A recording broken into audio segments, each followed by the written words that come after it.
Okay. Yeah. Looks like a pretty easy conversion from here, actually. The Is knights, Hikaru eating a salad while playing a bullet game? he's eating salad while playing a bullet game.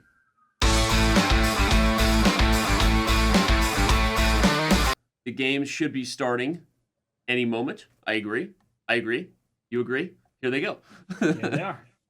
And honestly, Danny, I think that the opening few games will be very important for Hike. And he knows the odds are against him. He is a really strong player, and he is certainly capable of beating Hikaru in a bunch of the individual games. It's over a long series. That's the difficulty for him. So if he can get out to a hot start and he can frustrate Hikaru in the earlier games, that could bode well for him to Yep. score a bunch of points in this match. No, and what you're hitting on is almost kind of key, right? You almost feel like as the underdog, you have to come out and land some sort of punch in these things, right? Because as we know, the format can be conducive to tilting. It's a back-to-back game affair where you don't have time to collect yourself as the stronger player. So if somehow the underdog can put the favorite on their heels a little bit, right? Then who knows what can happen, right? Momentum can be a tricky thing to measure in sports. Um, so we'll see what Hike does here. We've got Hikaru's vintage kind of B3 ready ready opening system. Um, and now knight takes D5 played early on. We're gonna get the position we're about to know very well, everybody. If you haven't followed Hikaru's chess online, this is a structure we're gonna see more than once today. But this is an interesting transition to take and play D4. We're likely headed to an isolated queen pawn position, Robert.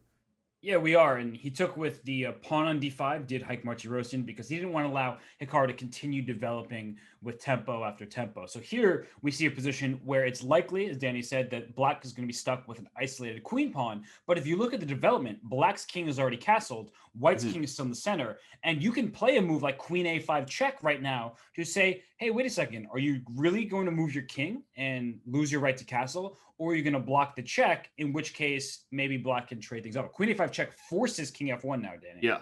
And I'll highlight why. Queen a5, queen d2 is met by bishop b4, which is a bit of a problem. We see Hikaru kind of shake his head there. Not sure if that was intentional or not.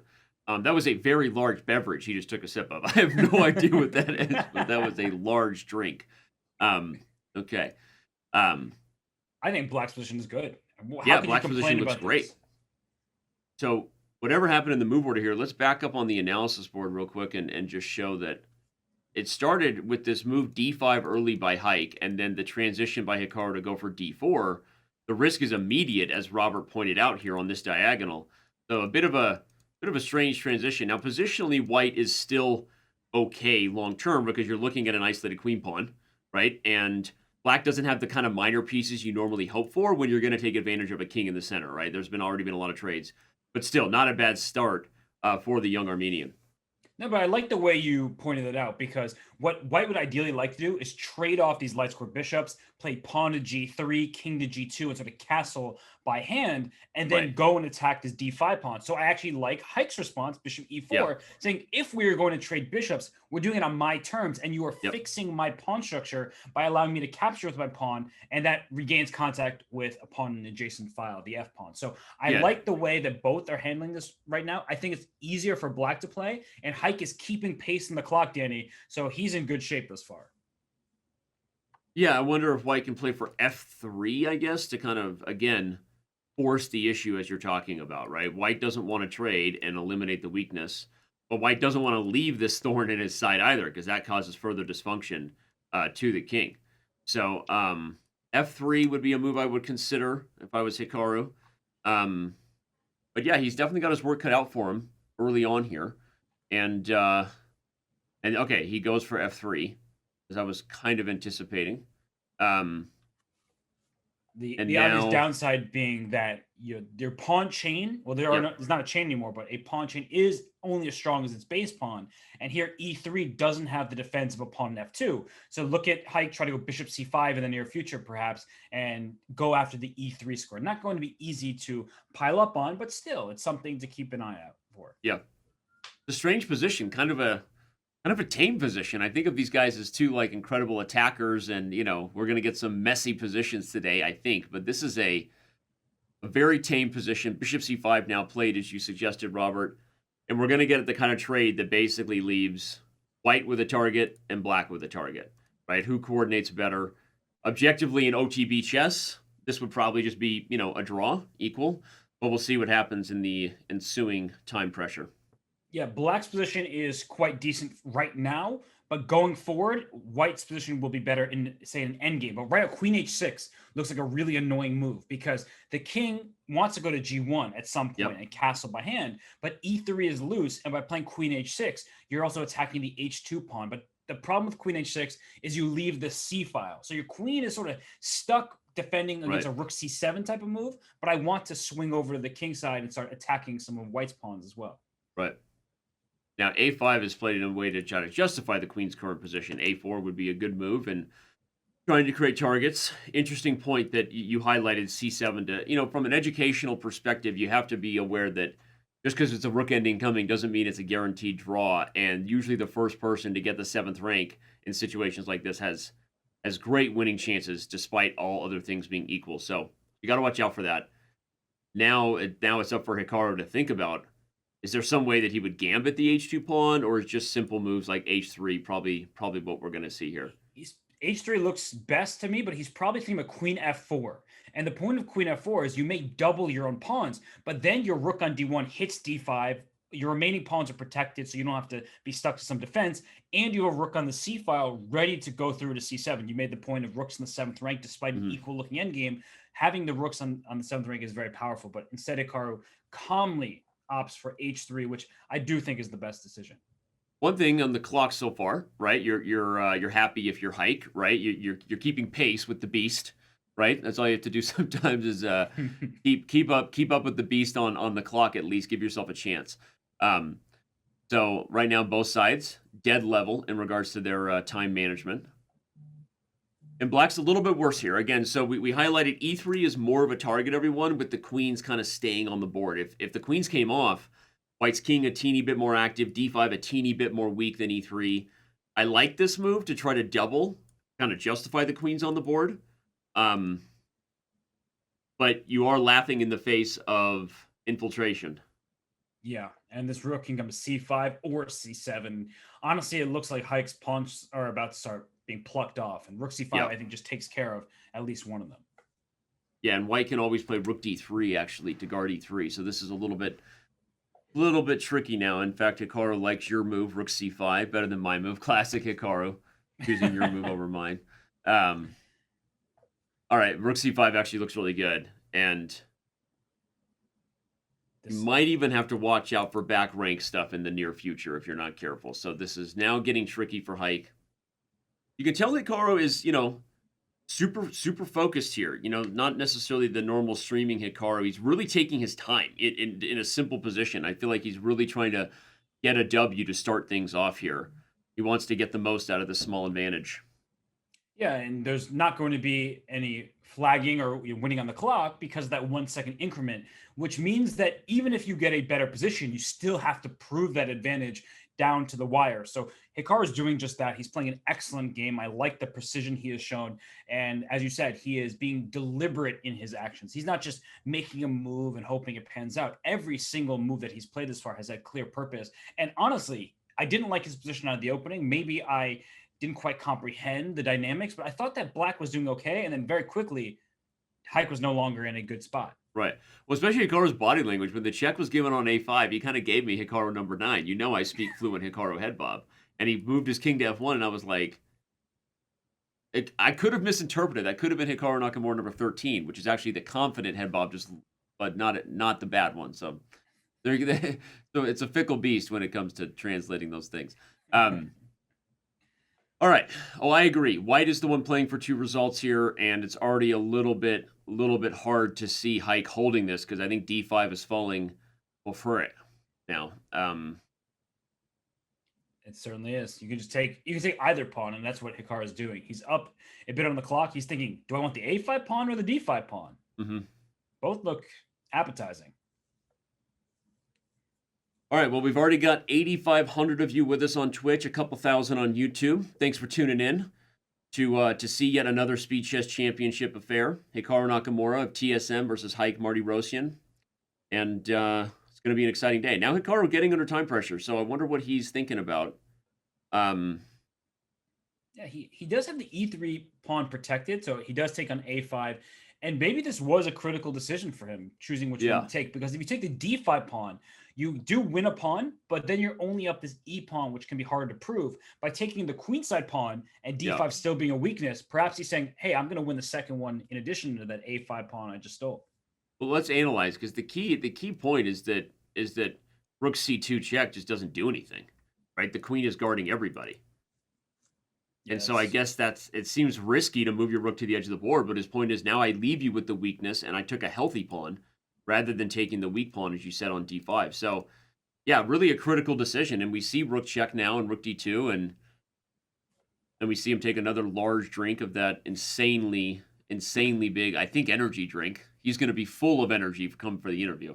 Um, the Okay, I like this move by Haik, even if it doesn't work out. I like the craziness. 0.2 seconds, he just moved with that. By the way, And Haik is a great bullet player. So even though he has 1.2 seconds left, he still will be able to get moves off here. And I like what Hikaru is doing. He's spending a bit of time centralizing because the last thing you want is to allow a bunch of checks. And here comes that queen hitting Yep. A2 and threatening queen C1. So queen E2, the calm move. Queen protecting d2, everything. 0.4. Oh man, Did you see that last trick, Danny? He went rook F8, hoping for rook takes B7. yeah, that was fun. nice. Queen a6 check would have. I'll show it as soon as the game is over because I believe Hikaru will be converting on this soon. But Oh, that's dropping that's your F7. best chance, right? Is to catch someone in blunders, and Hikaru doesn't take the bait in game one, but we'll bring up the analysis board and I'll show the trick that Haik set up here with this move, rook f8. Very sneaky, right? Even the best players in the world can make blunders. Plays rook f8, and if rook takes b7, black would actually have been winning. The eval bar makes the sound effect. Shoo! Saying in this first game against Haik, I basically want to play something a little bit dubious that wasn't perfect, but something that leads to positions that are complicated. It's not quite clear how black proceeds. And yes, black is completely fine here, maybe even a little bit better, but black has to be precise. And this first game really got things going in that trend, because when we get to this position, black is okay, maybe even very slightly better with super precise play. But I really wanted to test Haik early and see how he would feel in these sorts of setups, first of all, and secondly, what he was going to do against knight f3, e3, b3. So we keep going. We play this position, and basically once I got out of the opening with an advantage, at this point I knew I was better, and I probably was going to win and go from there. So basically that was kind of how I was viewing this, and then once I won the game very cleanly, I knew that it was probably going to be a good day, especially once I got the rook to like c5, because when I played this opening, I was very much trying to provoke him to see how aggressive he was going to be or what he would do, because I mean black is fine here. I haven't really developed the king, but the fact that he seemed like he was nervous and he let me get out of this without any issues, in fact just a clearly better position like from this point onward, I knew that he was definitely nervous. So this was the first really critical moment, winning the first game, getting on the scoreboard. So let's move on. That was the first critical moment. The next critical moment was, of course, in the second game. Let me pull this up. All right, game two. Hikaru Nakamura strikes first, and here we go. The match is on. I don't think he missed checkmate. Premium member Zach Ravel in the Chess TV chat, because rook takes f8 and queen d8 check was not possible. Queen a6 was check. So I had the same thought. Rook takes f8 and queen d8, but no, queen a6 was check, and so there was not a thing. Magic from London and Chess TV says that was savagely quick. It was awkward, right? Because I almost feel like the air was taken out of the room there. There was nothing spectacular about that win, but it was like super clean, right? That's frustrating. Well, those are also, when you win games like that, those are probably the biggest confidence builders, because Right. you're like, I don't even know where my opponent went wrong exactly, but that must mean that I played a really precise game. And Right. there are certain players with styles like that. One player that I talk about quite regularly and who I grew up really respecting their play, and still do, of course, is Michael Adams. When you Right. see Michael Adams games, it's not sack, mate. It's often like, wait, how did he win that? Because I looked at his position 15 moves ago. It looked slightly better. And now he's just crushing his opponent. And where did the guy go wrong? So Right.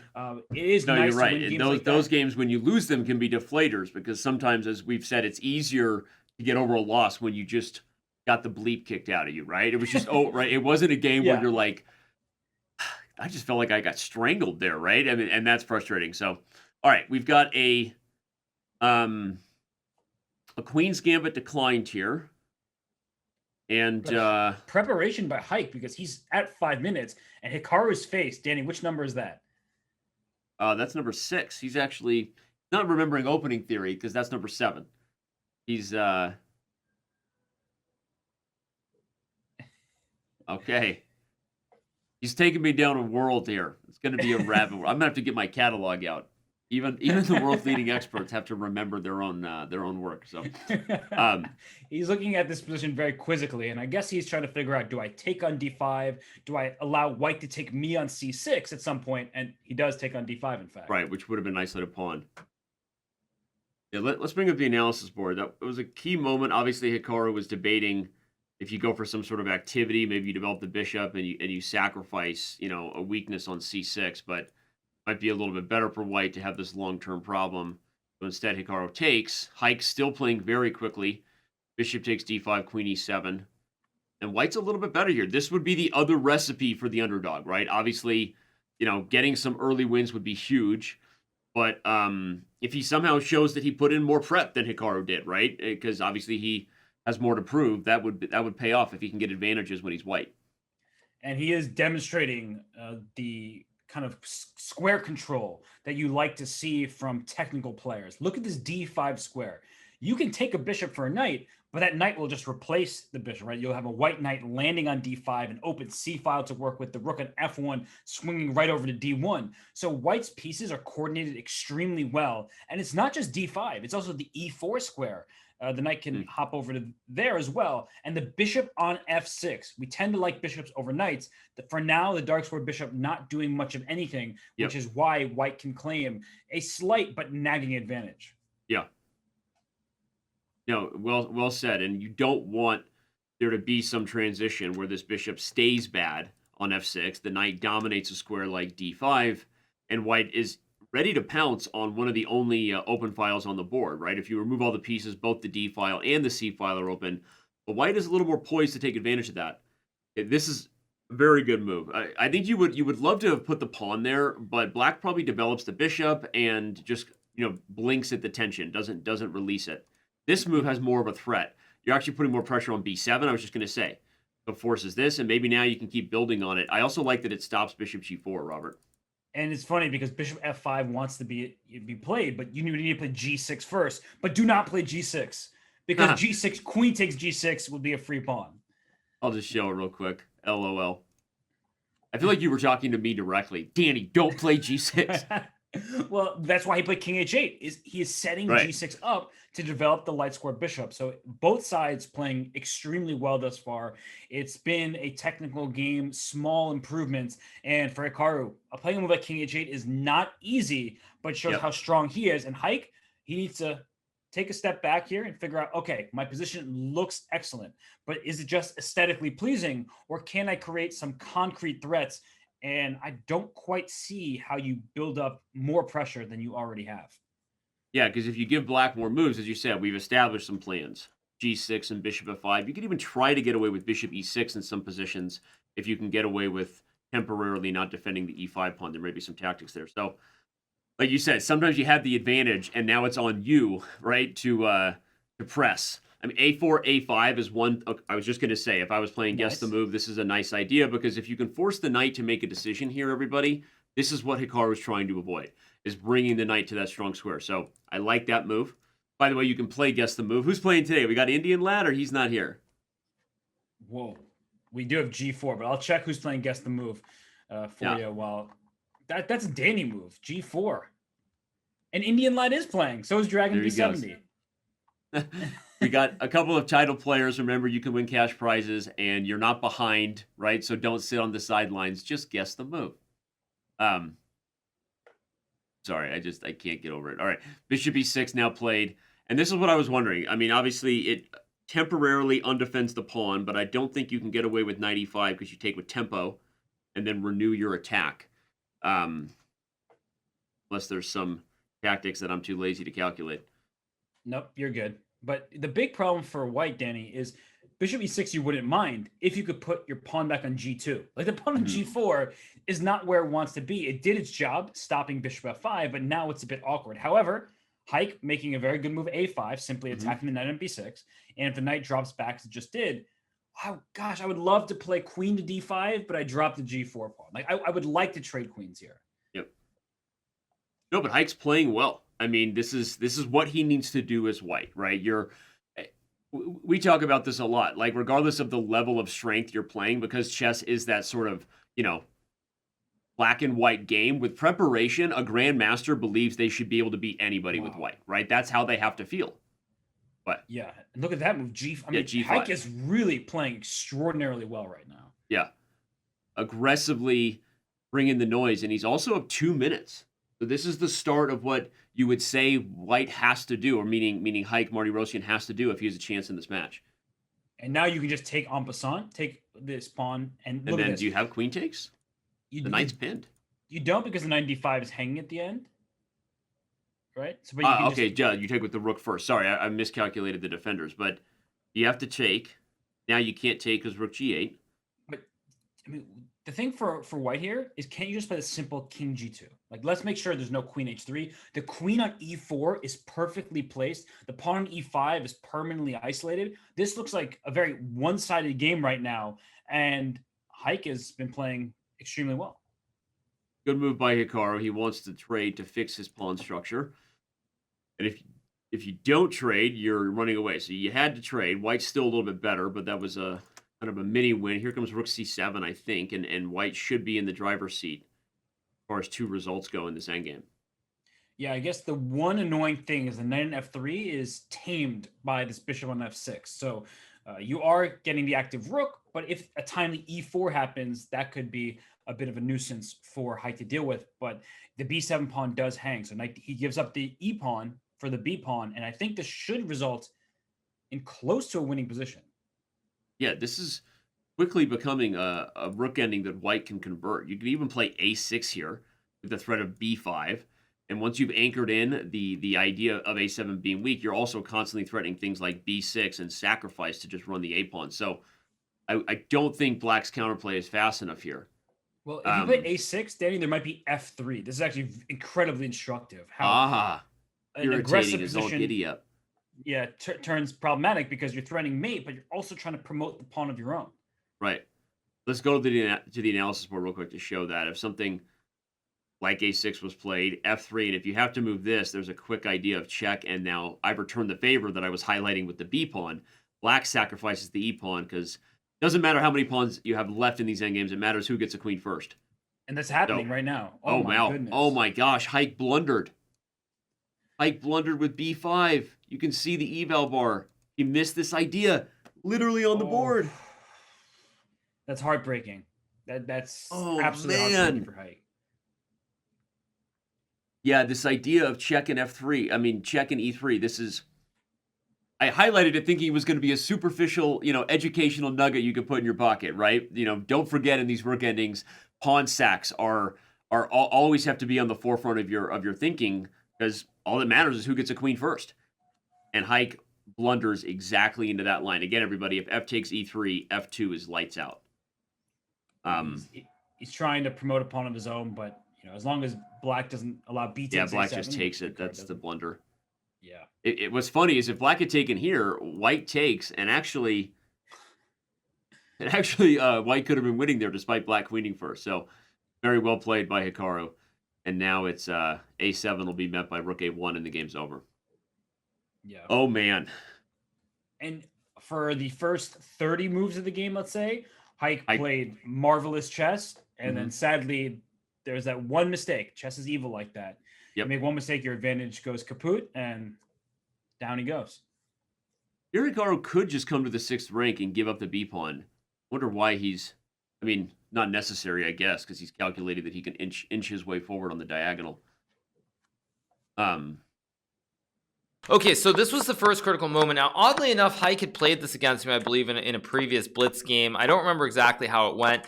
Now, I played rook b8, which was not the best move. I think what I did with king h8 and g6 is probably sketchy, but I should have done it right away. Instead, I wasted a tempo.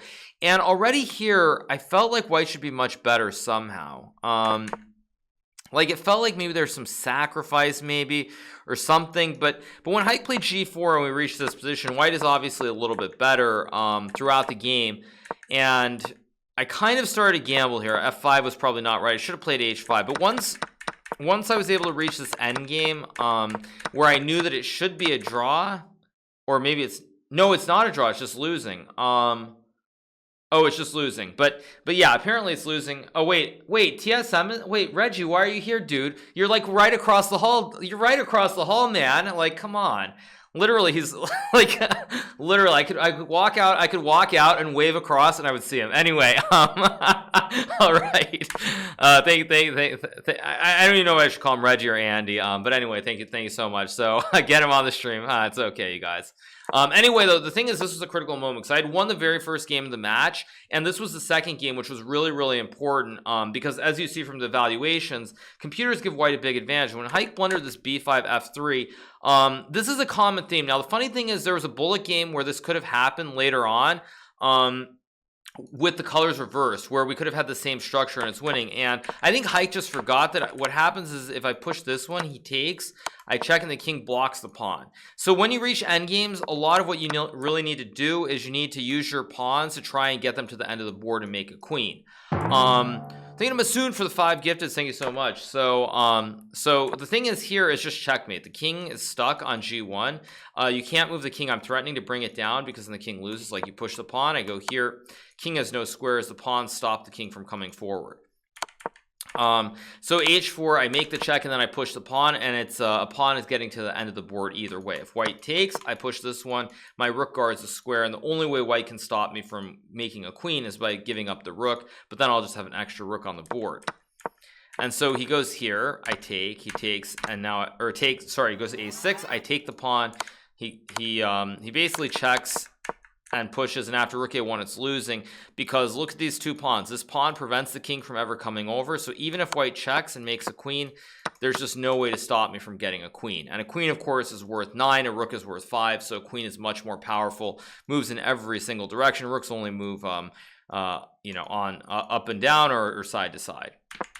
So this was very, very critical. When Haik blundered in this game, and he allowed me to play f3 here, leading to this rook d1 e3 tactic, and I won this game.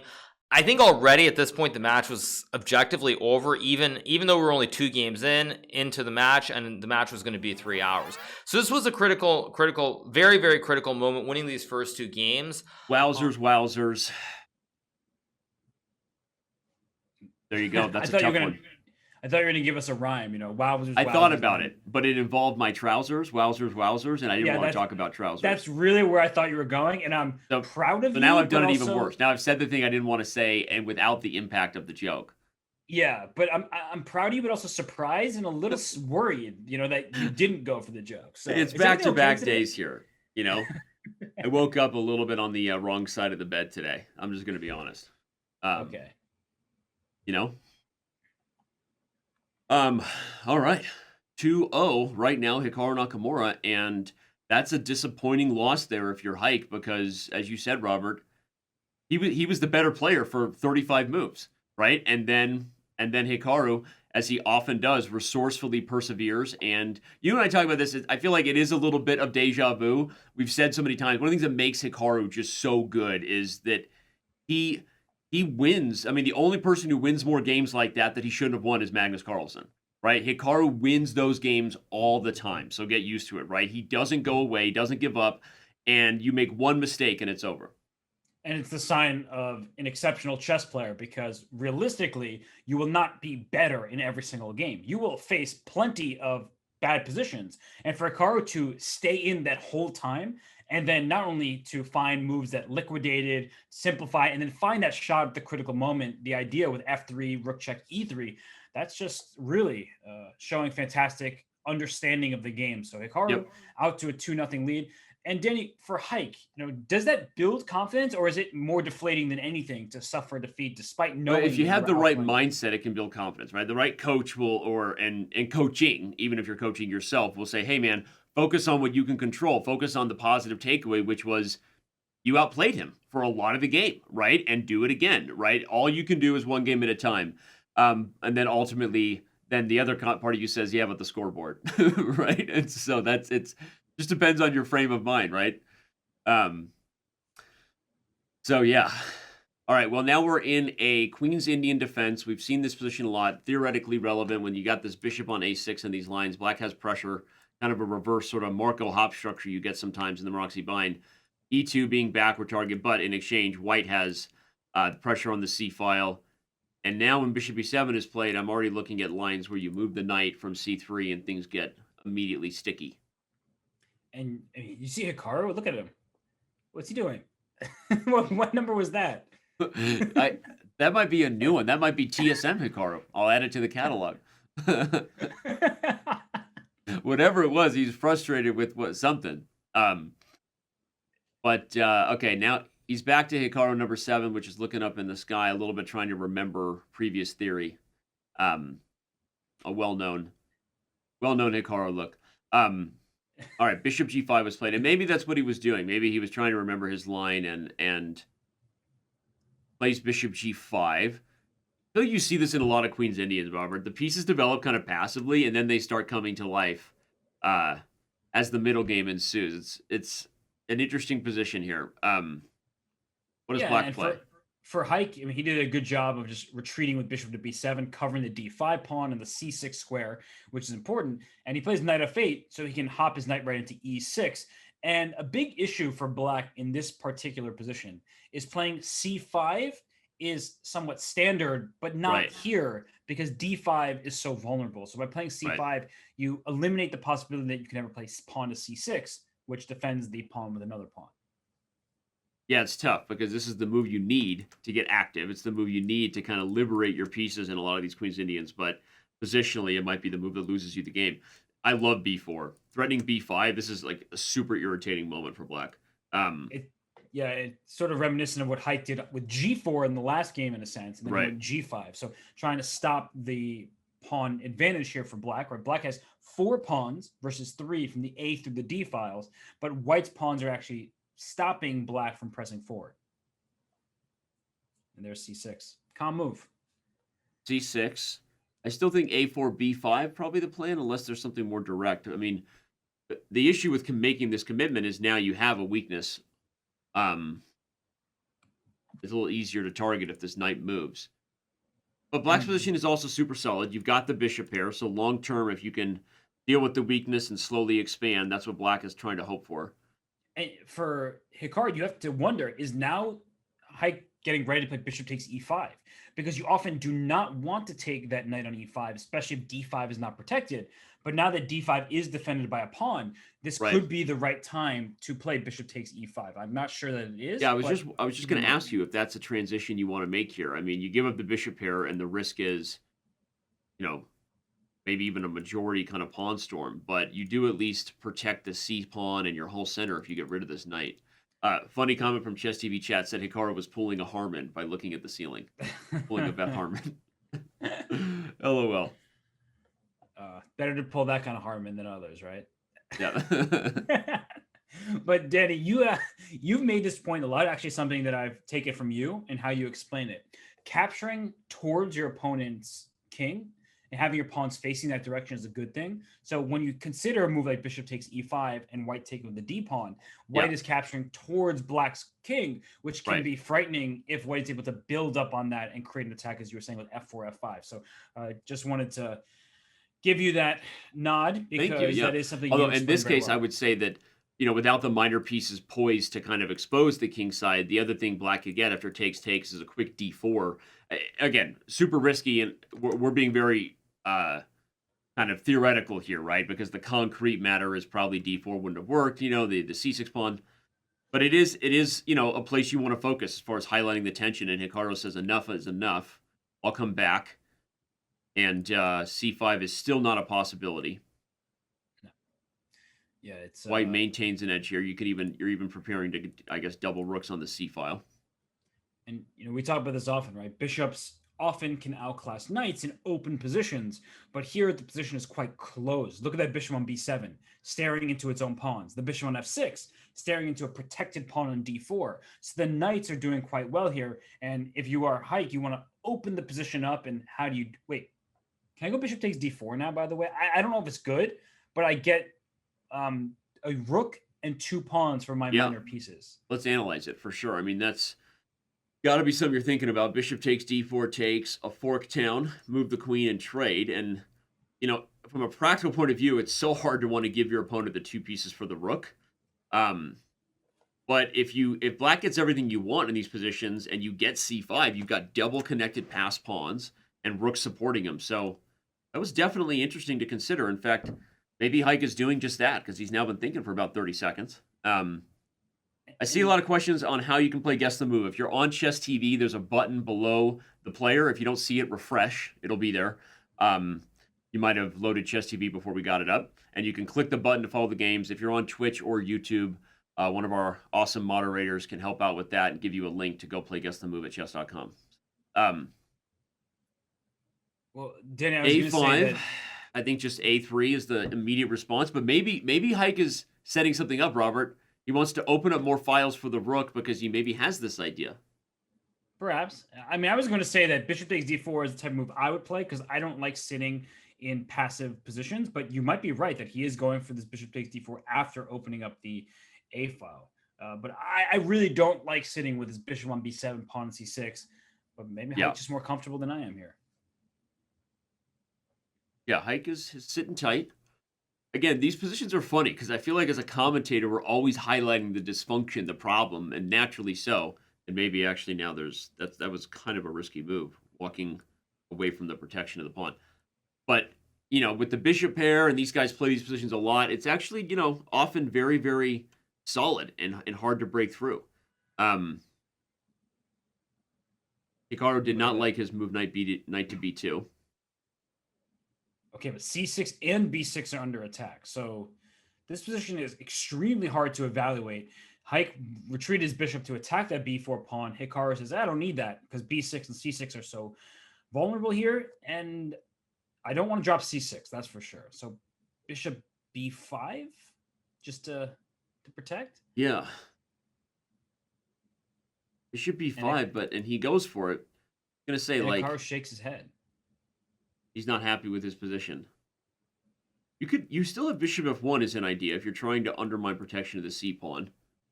Wow, he takes b6. Super risky. Right now the knight is wandering a little bit too far, has to back up, and Haik is just going to win the pawn right back. He is, and the c6 pawn is still a backward pawn, so white should definitely not be worse in this position.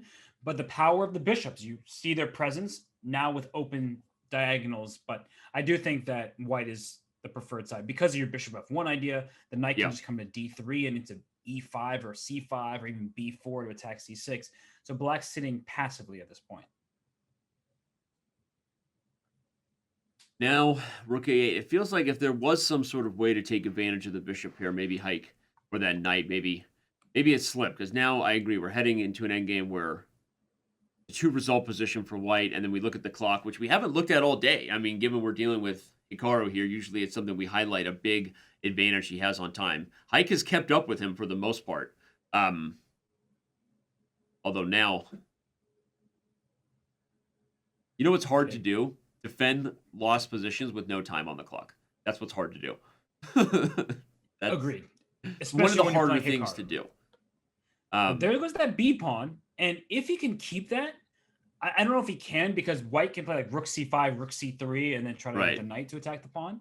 But with this pawn, it is making white's life very difficult to press for win. And now they're both under 10 seconds. Knight b2. The trick here is, c7 or a7, you're just going to come down to c2 or a2 like Hikaru does. And that's the problem is now you can take, and 2 pawns up in the endgame. And knights are specialists at converting when everything is on one side of the board. For a quick moment, sorry, go ahead, Danny. Look at the bullet, the increment experience there. Hikaru knows he doesn't need to try to prove a good plan there. He just makes a few moves to get us some time back on the clock.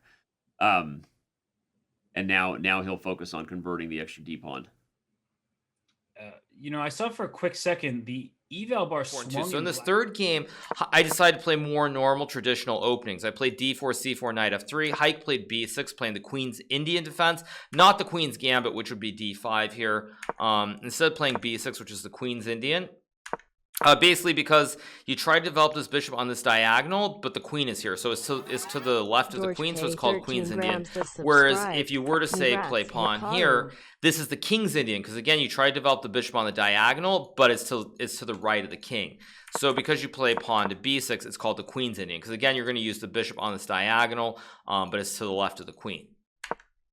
So we play this opening, and this was critical. So this, by the way, you guys, is very funny because the moment this happened in the game, I really started thinking for a long time, because at this point I was just like, what am I going to do? Because this is an opening that I studied in 2016 in preparation for the FIDE Candidates tournament that was held in I believe it was held in Moscow, Russia. So I did preparation. I prepared this opening with the black pieces with the esteemed grandmaster Peter Leko from Hungary. I did a very long training camp at the time. I think I did like 3 weeks in Naples, Italy. So during this game when this happened, I really was deep in the tank. I was thinking like, what am I going to do first of all? Because I had obviously studied this many years ago, and then secondly, it made me start thinking about just like how different the world was 4 years ago as well. So it was good and bad that this happened. So we keep going, and there's not much really that I want to discuss specifically about the game, but one thing that's important to note is this position. You'll see that the computer says it's a very small advantage, not much for white. But the thing is, white's ideas are very easy. I want to play on the queen side, maybe play for a pawn push to chop at the center here. The black currently is controlling like this pawn on d5, so I can play for b5. I can also go rook c2, rook c1, try to put max pressure with the knight towards this pawn. Like, for example, let me just make some random moves to show you guys what I mean. Like something like this, remove the knight, and now there's just massive pressure towards this pawn on c6. So basically, there are a lot of ideas for white, but they're very simple, and it's just like one move. Does this work? Do I develop?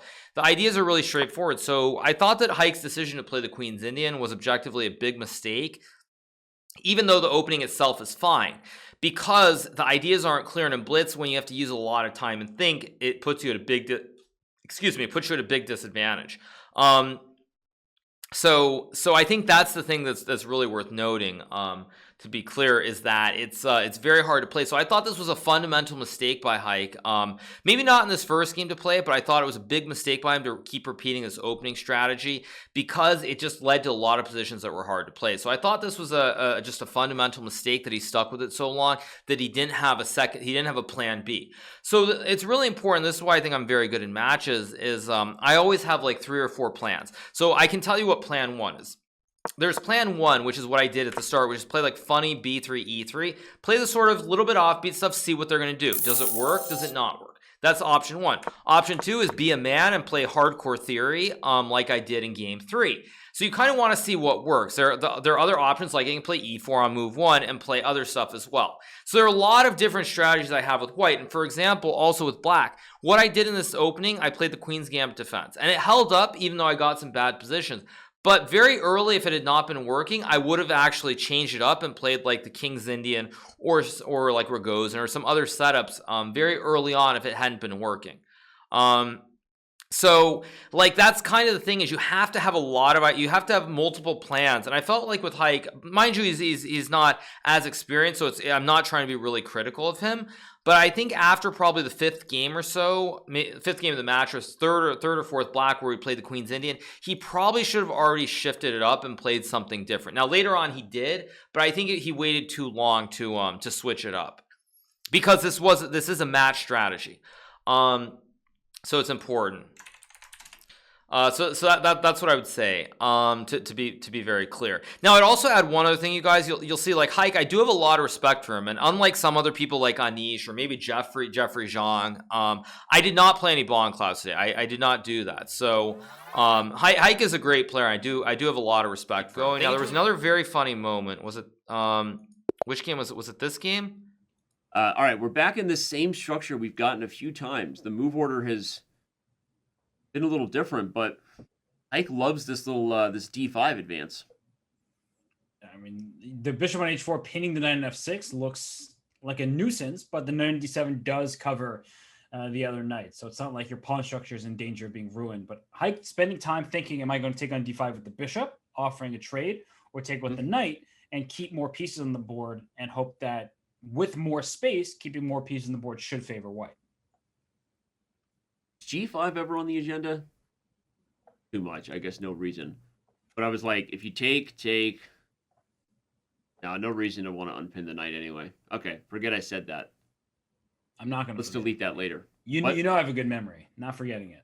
Yeah. Forgive me then at least. Queen to c8 is a good move. Solidly defends the bishop on b7. And in a position with less space, we've highlighted that theme a few times today. Trades are okay. White should probably play e4, though. Double down on controlling this square.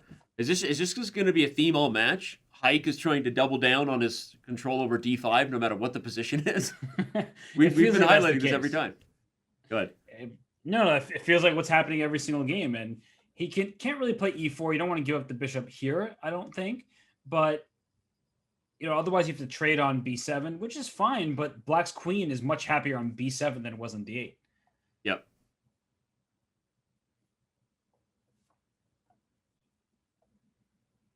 And now Haik is deep in thought. Yeah, no bathroom break for Hikaru this game to give his opponent a time edge.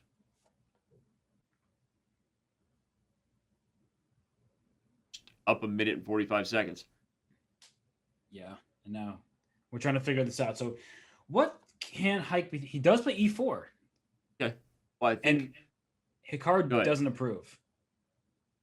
And you didn't approve either. Tell me your human version of why you didn't like e4. Are you telling me that Hikaru's version is not human?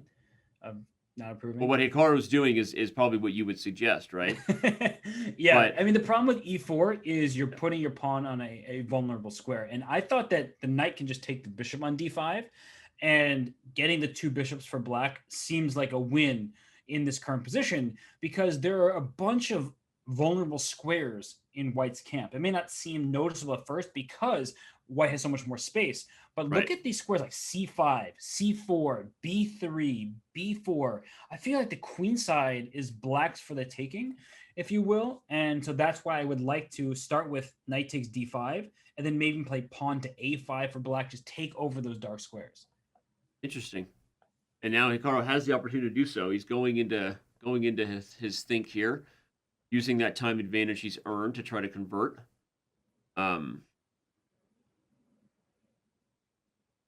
I like your plan of taking, and we know the bishop pair is almost always a long-term edge anyway, because eventually positions become open. But no, Hikaru wants something different.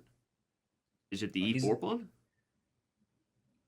I mean, knight takes e4. Is that there must be some downside to that because that's looks like a free pawn to me, and I assume to you as well. So, what is it?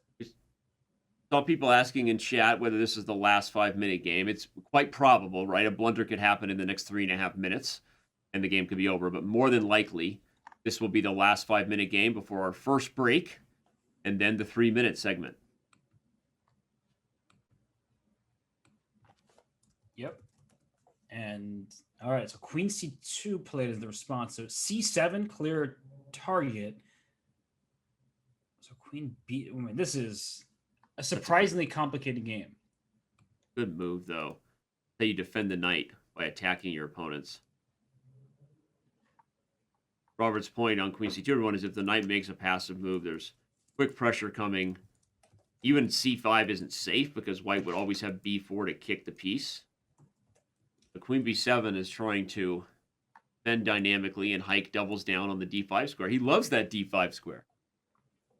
That's what his entire gameplay seems to be about. Yeah. You were right to bring it up. It's we're obviously D5. joking, and it's just the theme of the opening, but it has been a surprising reoccurring theme of the day. Yeah, and from both sides, right? Because when Haik is Black, his pawn on d5 is often a target. So d5 has been the critical square. It makes sense. It's a central square. They are playing d4 for both colors. So it just is natural that we'd focus on that square. And right now, Black is up a pawn, but Hikaru has been spending a lot of time in the last bunch of moves. How does he figure this out, Danny, because it should be okay for black, but Haik has some momentum with his rooks, and the bishop on h4 is a surprisingly annoying piece that black has to contend with.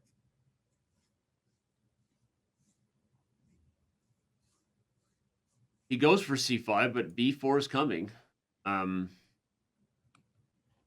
guess the issue for Haik is you're still down a pawn, so optically, looks great, but the optics are just symbolic in nature, right? How do you do something here? Where's the conversion? And that doesn't look like it's going to do the trick. I think the knight can just go to e6 even.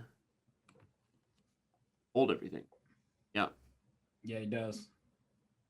So was this pawn sacrifice not any good for Haik? And he gave him a pawn, and now he's just down one. Yeah. Hard to think about where the improvement was. I mean, now we understand why Hikaru took with the bishop on d5 rather than the knight. He thought he could steal the pawn and live to tell the tale. And indeed, here he goes. Got to pass c pawn. At this point, if you're Haik, you're just hopeful to get a draw, right? Have 1 point heading into the 3-minute portion. And how to even steer this game towards a draw, it's going to be very hard. And he plays b5, which leaves the c5 pawn as a protected one. But the b6 pawn later in the game, you would like to apply more pressure on that. And you have control of the d file. That's the good news. And the rook on e8 is surprisingly tied down because knight e7 check could be very annoying to meet. So, all right, he has some threats. He's up about 10 seconds on the clock right now, but Hikaru, a pawn ahead, should just have a better position. Wow. Knight d4, is he going to meet knight takes with queen d5? He is indeed. Wow. He just laughs in the face of the discovery. The knight can even go into c6 or f5, and it doesn't matter. Interesting decision here, but the point is, if we head to any kind of endgame, black is just positionally winning with a protected passed pawn here.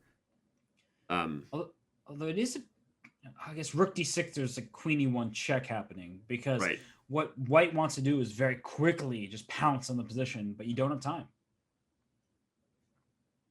A minute for Haik, a minute for Hikaru, roughly, obviously. Trying to think of what the right way to hold is. It might just be to back. I was going to say it might have just been to back up the knight to e3, Robert, where you have the c4 square eventually, because there you can keep an eye on b6. I guess the knight on d6 does the same thing.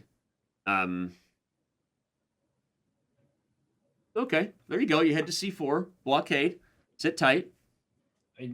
Black does have the option, perhaps not yet, but to put this knight on g4, and that he's going for that because there will be plenty of back rank checkmate possibilities. Oh man. My old nemesis, the back rank mate. Oh, an f3 played is a way to prevent that, but now the e3 square, the g3 pawn, more vulnerable, but now the rook can slide into d6 if you are thinking about this from Haik's perspective. Yeah. I actually don't really hate his position anymore. Yeah, this whole setup with f3 and g3 is not easy to break down. Hikaru kind of shaking his head a little bit. I don't think he's thrilled with position either. Moment. So queen d3, and there's like knight b4 perhaps. The knight c4 needs a defender. That's just a little annoying. Okay, now the knight's vulnerable. So watch out. Okay. Limited time for both players, though. Hikaru kind of like, all right, I don't know, how am I going to do this thing? It's about to be a time scramble. And the h6 pawn can't be captured right now because the knight's under attack, but keep an eye out on that pawn. Yep. h6 is up, rook a4, but now there's what? There's rook d8 ideas. Queen h6, because then rook d8 was mate to follow. Oh, he could have done queen h6 maybe. Oh, but he's putting the b pawn. Got other tactics because of e5. Oh, queen f8. Is that mate? Knight d7 threatens queen f8. Oh my gosh. This would be an amazing steal if somehow Haik gets away with this game. Wow, knight g8, not the move that's going to save it. Okay, so where's the knockout? Rook d6? Rook d6. Oh, and there's queen f5, there's knight f6 check. Rook d6 is... Oh, he misses it, but now you got to watch out for g2. Yes, Queen queen e2. And who's winning? Oh my god. Rook g1. Queen takes queen f3, h5. threatens. Queen takes h5. Queen to h5, mate. Oh, Okay, my the queen comes back goodness. to block the h file. And so, where's this knight go? Knight b6, okay. Wow, both sides have no time right now. Gotta move. Queen 0.2 f4 hits seconds. f7. Okay. 1 point. He lost Oh in time. my He gosh. lost in time. Let me close. So I was already well ahead in the match at this point. Haik plays this move d5. Now what's funny is I had this in a blitz game yesterday. I was playing as Anish on YouTube, the famed grandmaster from the Netherlands, and of course a prominent YouTuber as well. And he played this bishop d5. And on my stream we were playing 3-1. I thought for like 30 seconds. I thought for 30 seconds here during the game yesterday, I was like, well, do I take with the knight or do I take with the bishop? Because knight takes, bishop takes queen, knight takes, pawn takes, pawn takes rook d8. White is winning, but it looks very elegant. You have two bishops for the queen. You've got like these two ops. White has a bad pawn structure. So even though it's winning for white, it's probably in blitz. It's not as losing as it would be in a slower game. So when I played Anish, I asked you guys in chat, what should I play? And you guys in chat probably said, sack the queen. It's content. Go for it. And so I did play knight takes, and the hilarious part about it is that Anish had actually pre-moved knight takes knight, because he didn't expect me to take with the knight. He thought I could only take with the bishop. So this was very funny. Of course, Haik Martirosyan, very good chess player, very strong player, someone that I have a lot of respect for. So of course, against him, I'm not going to do that. I mean, you can't do that because Haik is a legitimate, very strong, very classically trained chess player who has a bright future in chess, unlike Anish Giri. So that's why here I played queen to c8. E4, rook e8, rook e1, and actually there isn't much that I need to go over in this game. But basically it was just very funny that this occurred in the game because I had this happen yesterday. Yeah. All right. Okay, so this was another funny moment in the match. I mean, as far as the match overall went, it was very smooth for me. So let's see. What else is there? There was something in the bullet that I wanted to point out, one of the draws. So you know how I was talking about the pawn endgame earlier, you guys? So there was a funny thing that happened in this endgame here against Haik, which is that basically here, remember how we had this f3 e4 with the rook d1? There was an option to play e6 here, and it's very close to winning for white because the point is, if I move the rook, white checks, I go up and white pushes the pawn. And this is literally the exact same position as in the second game of the match. But it doesn't quite work. And the reason it doesn't quite work is because I can play rook h1, and if check here push, I take and go rook e1. But you will notice if you just look at this optically, this is a very similar position to what happens in game one. The only difference is I have just enough time to bring the rook behind to harass the two pawns, unlike in the first game, which I will pop up one more time, you guys. Where, let's go back here. You'll see it's the exact same thing. You see it's two pawns and a rook versus a king and a pawn. But the difference here is that white's king is getting checkmated. It's the exact same thing. You just flip the board around and you flip the colors, and it's basically the same thing. Like when you look at this versus this, it's the same thing. Look at the king and the pawn and the rook. It's the exact same thing as this position. But the difference, of course, in this one, it doesn't work because white's king is getting checkmated, so you have to waste time to create the space. See, if white could go rook e7, this would be fine. But the problem is checkmate. Killed it today. Here's another salad for your next match. Thank you, man. I appreciate it. Salad flex. Thanks, man. Thanks, man. Yeah. So, I mean, obviously, I was eating salad during the bullet portion, you guys, because again, I am streaming. You got to get your energy. I mean, the match was important, but if I don't have the energy to stream, then the world is ending. So, this end game is very similar. It's just in this one, he has to waste a move before bringing the rook behind to target the pawn, and now here I can go check and push. Whereas in this one, I have space, I have time. My king can run so I can move the rook down first, and it's just in time because I have the space. Now, if this pawn was on g7, for example, I don't know if I can do that somehow, and it was a checkmate threat, then it actually would be losing. It would be the exact same losing endgame. But here, because I have the space for my king, it's not actually losing. So it was very interesting to see sort of a repeat happen. Yeah, if white moves the king back to stop, I come back, and it's the same thing. I threaten to harass the two pawns with rook e4 or rook d4 both ways. But it's basically the same thing. So basically, overall, very clean match. I won it 21-5. I would have been happy if I hadn't lost any games. I think if you can go through an entire match of 3 hours against very strong grandmasters and not lose a game, there's not much more that you can ask for in life. So I was unhappy that I lost the 1 bullet game, but that's how it goes. But overall, I thought I played a good match, and I'm glad that I won. So I hope you guys enjoyed the match, obviously, and next match will be against Vladimir Fedoseev in the quarterfinals. I don't know when it will be, but it's going to be a fun match as well.